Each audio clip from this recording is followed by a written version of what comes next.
Hello friends, welcome to our kitchen. நம்ம இன்றைக்கி என்ன பார்க்க போகிறோம் பார்த்திங்கன்னா, முட்டைகோஸ் பொரியல் வந்து எப்படி செஞ்சால் செமையாக இருக்கும் அப்படின்னு சொல்லிட்டு பார்க்கலாம். அதுக்கு தேவையான பொருள் பார்த்திங்கன்னா, துருவன தேங்காய் ஒரு 2 டேபிள் ஸ்பூன், கொத்தமல்லி கொஞ்சம் நறுக்கியது, அதுக்கப்புறம் பார்த்திங்கன்னா பச்சை பட்டாணி, அதுக்கப்புறம் பார்த்திங்கன்னா கடலைப்பருப்பு வந்து ஊற வச்சு அரை மணி நேரத்துக்கு முன்னாடி ஊற வச்சுருக்கேன் அந்த கடலைப்பருப்பு. அதுக்கப்புறம் கோஸ் நறுக்கியது, அதுக்கப்புறம் ஒரே ஒரு உருளைக்கிழங்கு தோல் எடுத்து கட் பண்ணி வச்சுருக்கேன், கருவேப்பிலை, 2 பச்சை மிளகாய். ஒரு கடாய் வச்சுட்டு அதில் கொஞ்சமாக 2 ஸ்பூன் எண்ணெய் விட்டு ஒரு 1/4 ஸ்பூன் வந்து கடுகு போட்டிருக்கேன். கடுகு பொரிஞ்ச உடனே நல்லா பொரிஞ்சதுக்கப்புறமா வந்து ஒரு ஸ்பூன் வந்து நம்ம சீரகம் சேர்க்கணும்.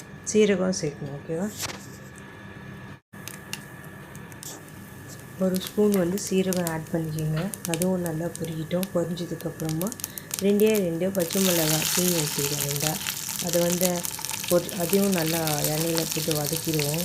நல்லா வதங்கினதுக்கப்புறம் பார்த்திங்கன்னா ஒரு அரை ஸ்பூன் வந்து இல்லை 1/4 ஸ்பூன் வந்து கால் ஸ்பூன் போடும். அதை வந்து மஞ்சத்தூள் கொஞ்சம் எண்ணெயிலே போட்டு நல்லா வதக்கி வச்சுக்குவோம் இந்த மஞ்சத்தூளை. ஓகேவா.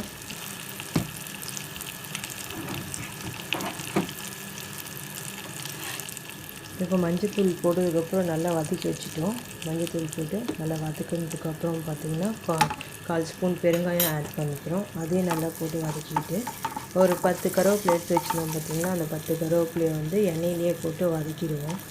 அதையும் 10 கருவேப்பிலை போட்டு நல்லா வதக்கி எடுத்துடுவோம். வதக்கிட்டதுக்கப்புறம் கொஞ்சமாக கோஸ் கொஞ்சமாக கொட்டி வதக்கிடுவோம். நல்லா வதங்கட்டும் கோஸ் வந்து.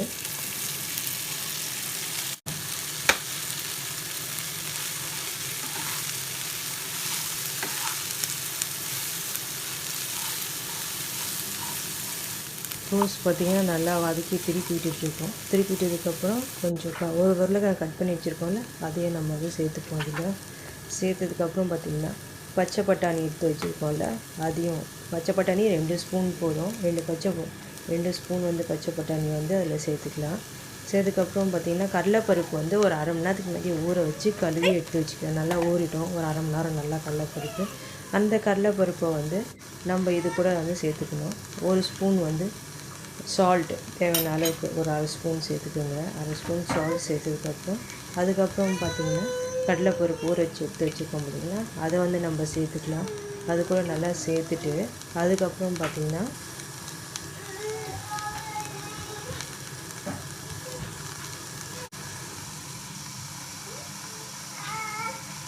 இப்போ வந்து நம்ம கடலைப்பருப்பு சேர்த்துட்டோம். அதுக்கப்புறம் ஒரு 4 ஸ்பூன் வந்து தண்ணி விட்டால் போதும். அதுக்கு மேலே விடனா சும்மா லைட்டாக தெளிச்சாலும் போதும், இல்லை 4 ஸ்பூன் அப்படியே தெளித்த மாதிரி விட்டிங்கன்னா கரெக்டாக இருக்கும். நிறைய வந்து தண்ணி விடாதீங்க, ஏன்னா கோஸே கொஞ்சம் தண்ணி இதுவாக இருக்கிறதால வேணாம்.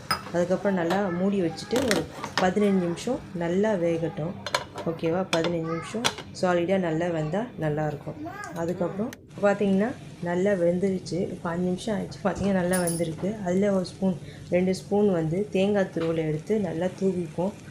அப்புறம் கொத்தமல்லி பார்த்திங்கன்னா நறுக்கி வச்சுருக்கலாம், அதையும் நல்லா தூவிக்கிட்டு நல்லா பரட்டி எடுப்போம். நல்லா பரட்டினிங்கன்னா நல்லா மிக்ஸ் ஆகிடும். நல்லா கோஸ் வந்து நல்லா மிக்ஸ் ஆகிடுச்சுன்னா செம்மையான டேஸ்ட்டான நல்லா டிஃப்ரெண்ட்டாக ஸ்டைலில் இருக்குது கோஸு. நல்லா ட்ரை பண்ணி பார்த்துட்டு எப்படி இருக்குதுன்னு சொல்லிட்டு இந்த டிஷ்ஷை மறக்காமல் சொல்லுங்கள். ட்ரை பண்ணுங்கள், எப்படி இருக்குதுன்னு சொல்லுங்கள். அந்த டேஸ்ட்டு உங்களுக்கு பிடிச்சிருக்கா, இல்லை எப்படி டிஃப்ரெண்ட்டாக தெரியுதா உங்களுக்கு என்னன்னு சொல்லிட்டு. பொட்டேட்டோவும் நம்ம கேபேஜும் சேர்க்குறப்போ கொஞ்சம் டிஃப்ரெண்ட் டேஸ்ட்டில் இருக்கும். மறக்காமல் இந்த டிஷ்ஷை வந்து ட்ரை பண்ணிவிட்டு சொல்லுங்கள். Thank you so much. இதோ நம்ம நெக்ஸ்ட் டிஷ்ஷில் பார்ப்போம்.